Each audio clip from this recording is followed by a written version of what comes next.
This happened when both me and my friend Jay were 15. I was spending the night at his house, as I often did. It was a normal enough night. We watched movies, played a couple of video games, and stayed up way too late. It must have been about 2 a.m., I think, when we heard a loud banging coming from the front door. Luckily, at that time, we were in his kitchen, at the back of the house, so no one could see us. But we were spooked because there shouldn't have been anyone at the door at this hour, but we figured that it must have been just some sort of a drunk person and they would go away soon enough. After about 30 seconds, there was more banging on the door though, and yelling that neither of us could actually understand. It sounded like an adult man and he sounded angry, so we were both pretty scared at this point. He texted his mum, who we thought was upstairs, but she said that she had left a bit before without saying anything. She did that often enough. She liked to go to her friend's house in the middle of the night sometimes, so we didn't pay any attention or notice when she left. But at this point, we honestly didn't know what to do, as we were scared to call the police based off of past experiences with cops in our small town being not the best. So we turned off the kitchen light and we sort of ducked down on the ground. We heard the banging and yelling getting louder, and I decided to see who it was, if it was anybody that we knew.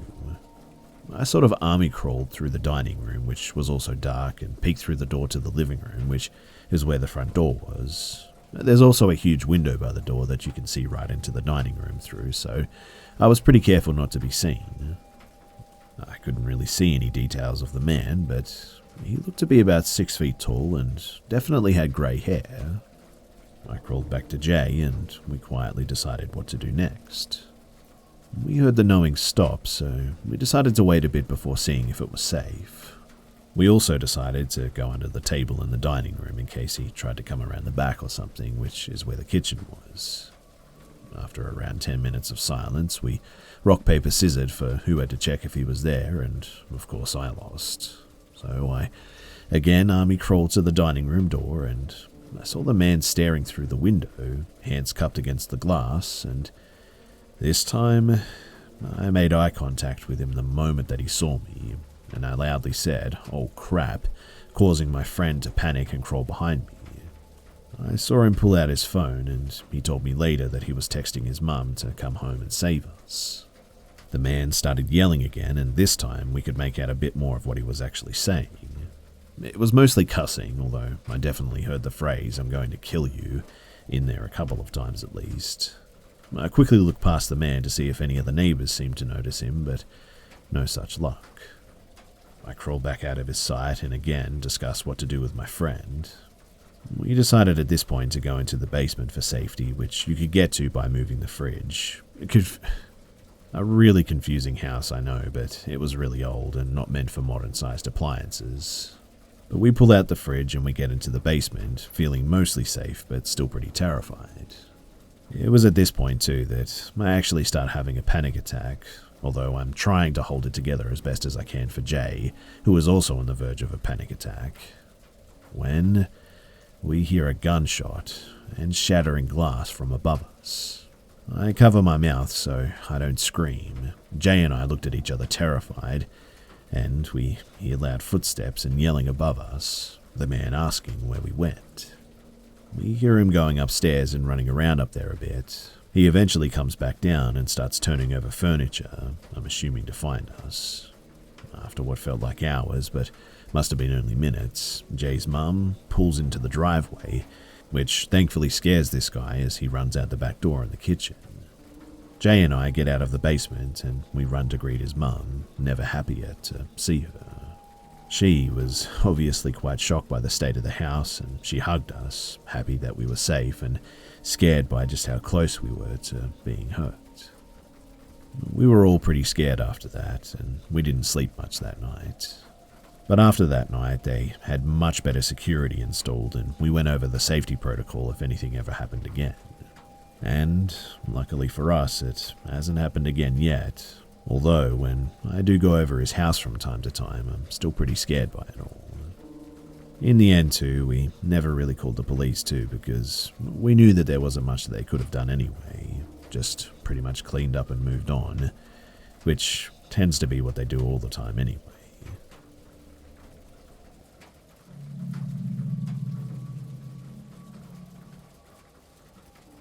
So, I saw the Rake, or something that I call the Rake.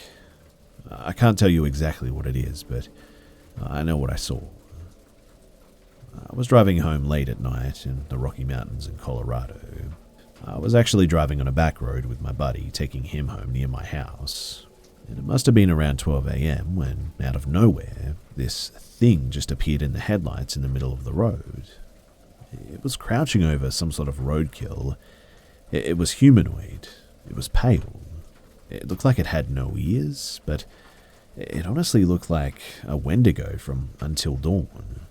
It looked like it was about 7 feet tall, abnormally long arms, no ears, no nose, and some really nasty teeth. It wasn't skinny though, but its skin was tight with ribs visible, and like long claws on the end of its hands too. I was just barely able to dodge it with my truck as I was driving considerably quickly. As I swerved around it, it seemed like time sort of slowed down, and it looked up from the roadkill it was eating and stared at me as I passed by it. Its eyes were yellow, and I immediately brake upon getting past it and yell at my friend, "What the heck was that? Did you see that?" His eyes were wide with fear, and he nods at me. I throw the truck in reverse, but when I approach the roadkill, it was gone. But my friend claims to have seen it too, so I know that I wasn't just seeing things or was crazy or something. When I was a kid, I actually read some stories about the Rake at some point, and I know the Rake isn't real, so maybe they invented a creature that already existed. Like I said, I have no idea what it was or where it came from. It was only there for half a second, but I know what I saw. If you have any questions about it, then please do ask, because who knows, maybe it'll help me remember something. I've been doing a lot of research too. I really want to find out what this thing was. In fact, I've kind of been obsessed with it. I need answers, and I won't stop looking.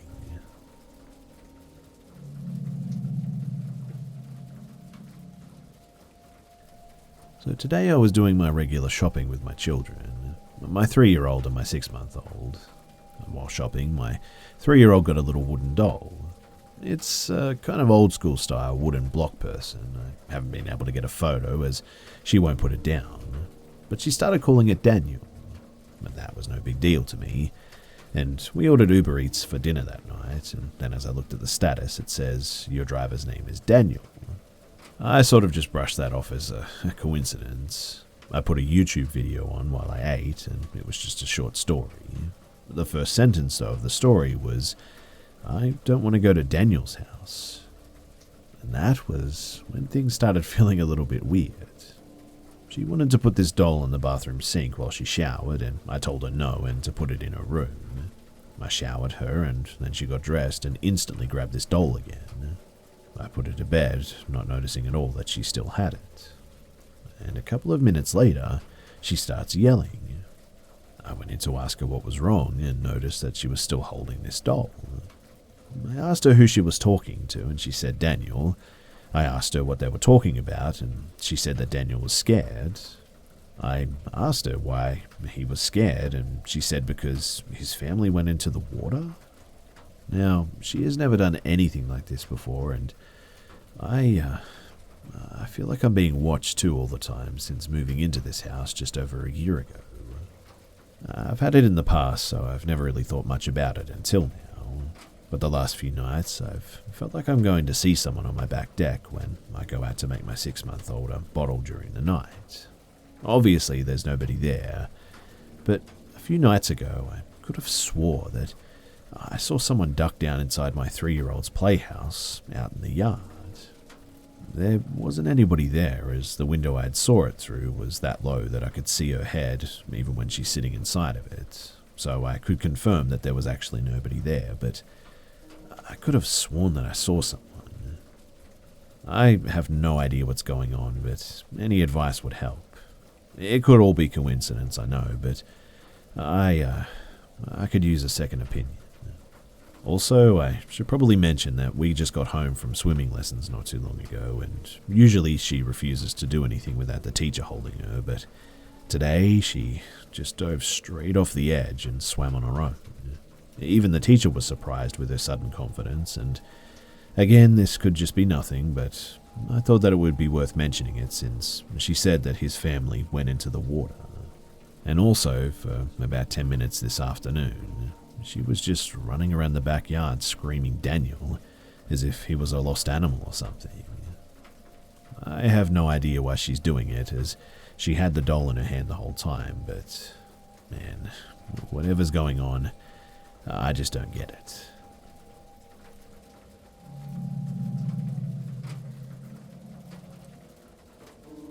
So my best friend has been staying at my house for 2 days. He left for work at 6 a.m. this morning. He doesn't have any keys to get in the house, and he messages me this, but I don't reply because I'm at work. He texts me around 3:30 asking if I'm home. I tell him that I'm not. I won't be until around 6 p.m. I get home and he's in the house somehow. I ask him how he got in, and he tells me that I let him in.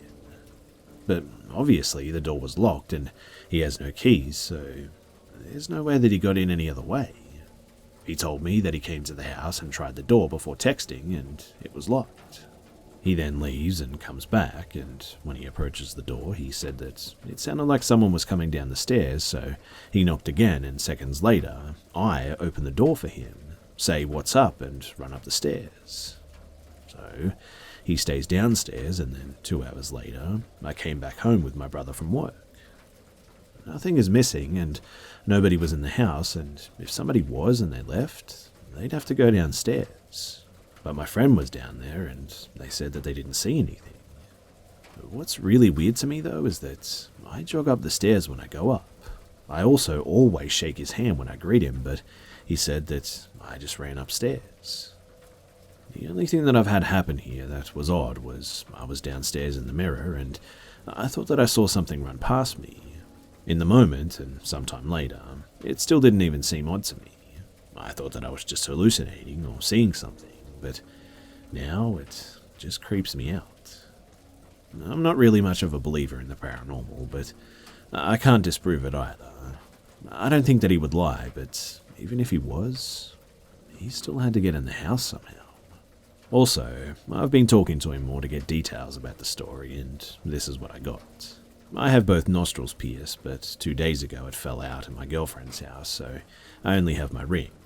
He said that he saw both of them in my nose, and I had no facial expression.